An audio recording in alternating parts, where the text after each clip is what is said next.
Ngunit kayo mga kapatid ay hindi namumuhay sa kadiliman, kaya hindi kayo mabibigla sa araw ng pagbabalik ng Panginoon katulad ng pagkabigla ng isang tao sa pagdating ng magnanakaw. Dahil namumuhay na kayong lahat sa liwanag at hindi sa kadiliman, kaya nga huwag tayong maging pabaya katulad ng iba na natutulog, kundi maging handa at mapagpigil sa sarili. Sapagkat ang taong namumuhay sa kadiliman ay katulad ng taong pabaya na natutulog o katulad ng lasing na walang pagpipigil sa sarili. Pero dahil namumuhay na tayo sa liwanag, dapat ay may pagpipigil tayo sa sarili.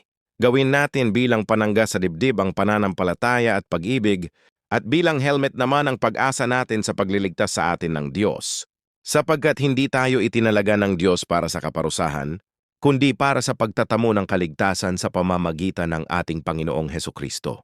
Namatay siya para sa atin, para kahit buhay pa tayo o patay na sa pagbalik niya, ay mabuhay tayo sa piling niya. Dahil dito, patuloy ninyong pasiglahin at patatagin ang isa't isa, katulad nga ng ginagawa ninyo. Una Tesalonica 5:4-11